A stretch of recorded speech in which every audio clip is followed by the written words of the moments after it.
everyone. My name is Thandeka, one of the MST counselors. I am not here alone. I'm actually here with my colleague and she will introduce herself.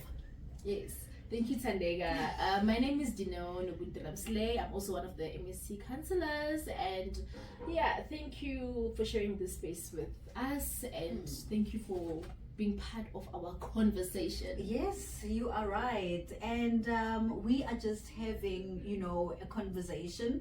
This is not an interview, So today, basically, we will be talking about mental health conditions that are often misunderstood, or, at times, a client or a patient rather, they will know about a mental health condition once they're diagnosed. And it's very confusing, right? So I'll give an example, Dineo. The other day I had a client who actually came through to me, who's using Google as her doctor and TikTok. You know how it goes.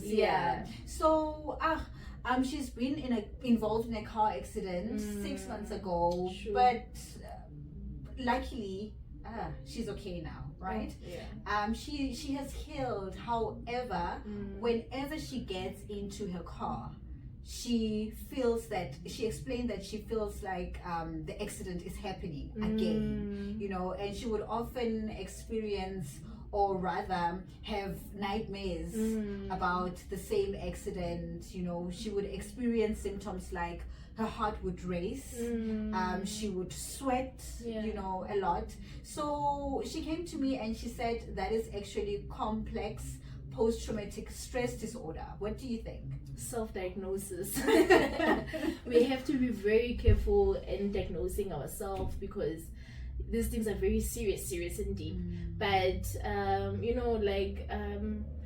it's just heartbreaking of what she went through, and I can imagine the trauma, the experience, and her feelings even after the accident has happened. But she still experienced those symptoms, as you say, when she gets in the car, even if there's no accident happening, she shakes and her heart races, and a lot happens. But that sounds more like PTSD.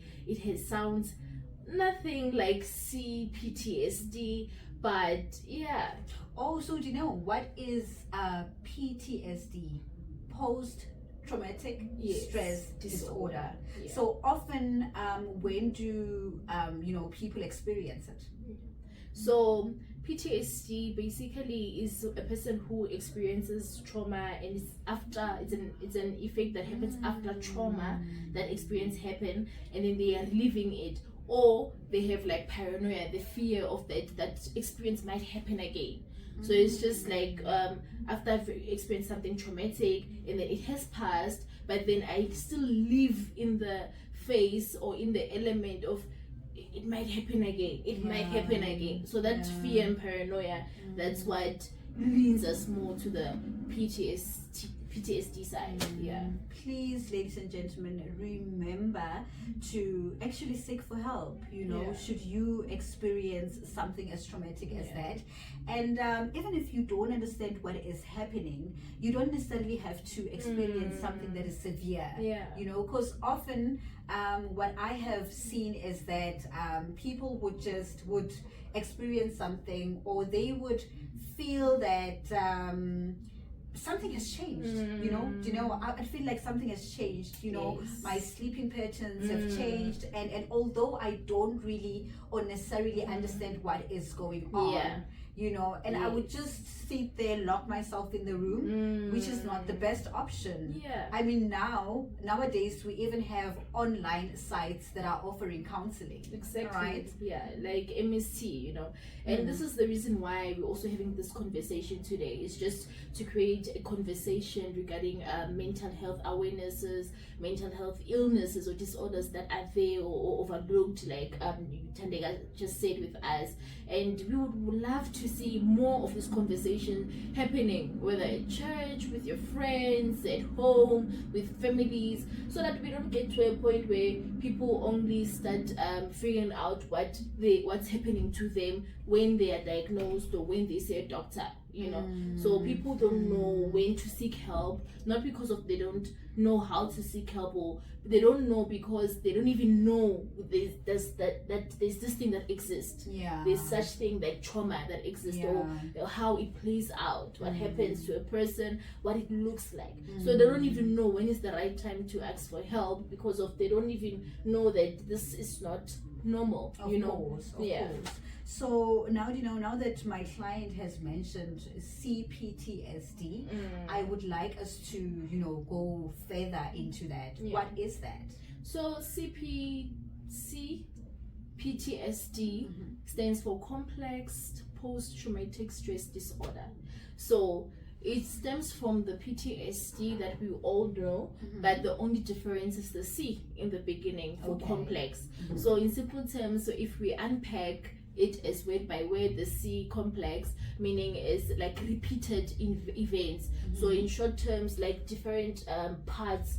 Like for example, I'll make an example. Maybe let's say you experience abuse at home, there's violence, and then police are always coming to your house, and then maybe someone was raped, and then maybe you have a sibling who has a mental health disorder like schizophrenia. Like it's multiple events that can happen in one person's life. And then if those events, even after they happen maybe in the past, then now it's the after, the post part, but then you still experience that complex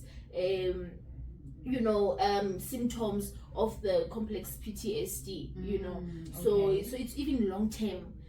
So it can even affect you till your adulthood, even if it's something that happened when you were 1 or 2 years old, but you can still live in it. So that's what makes the complex part of it.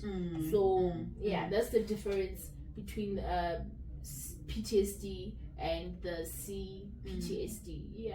So what should people look out for?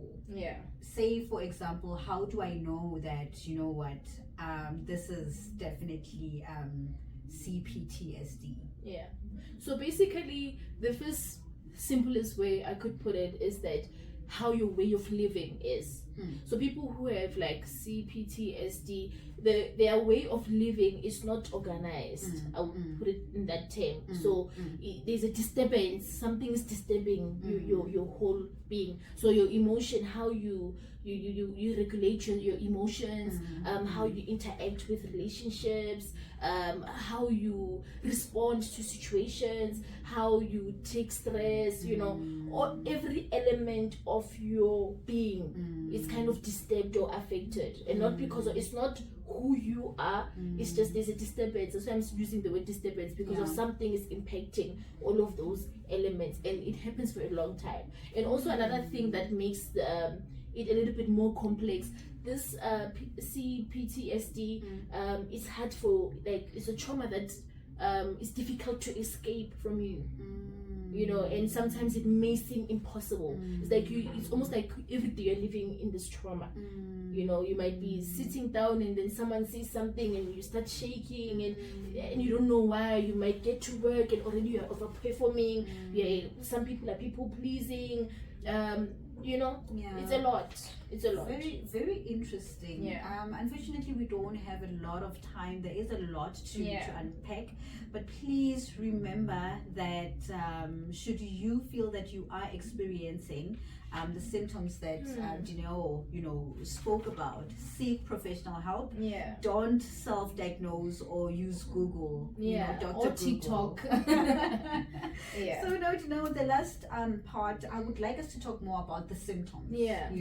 I know that you've covered a few, you've mentioned a few. So if maybe you can explain to us. So the 6 main symptoms that, or areas that I would love us to touch on. So the first one is the re-experiencing.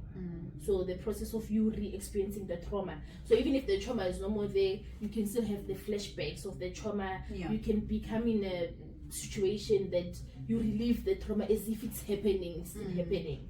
Sometimes you may not be even aware of it, but and then the other thing is avoidance. So people with this, they might avoid anything that will remind them of that trauma. Okay. If it's a color, if it's a smell, if it's a human being who's you know, if it's a car, if it's a road, it's they will try it there. They will find themselves like, if you say no, let's go this way, you find that person just saying no, but I prefer this way. You know, some of them they're not even aware why they do that, but they have a lot of avoidance. And also another one is like the on guard, like when you're always on guard and alerted, you know, alarmed. So those people, like, they are always heightened, like they are hyper vigilant all the time, you know, they're always making sure the door is locked, looking, even when they have to seek, you find them just, they're always ready that something might happen. So their on guard is on another level. So the 3 areas additional. So those who I mentioned, also PTSD have it. So the only difference now is the 3 that I'm going to mention. That is from the DSO. So the disturbance in self-organization. So the 3 areas will be the difficulty of regulation, your emotions. You know, you find people they struggle regulating their emotions. The other one is the negative self-concept. For example, I feel useless, I'm worthless, you know, those feelings of negative. I'm always negative when it comes to me, and my concept about myself is always negative. You know, the last area is difficulties in relationships. So even your partner or the partner might question to say, why are you like this? Why are you always difficult? Like, you don't have to be defensive about this. I was just asking you a question, but you are just, every time, even if it's something, you don't have to, like, some people won't even understand those kind of people. Though they do that, there are a lot of myth that goes with it, but anyway.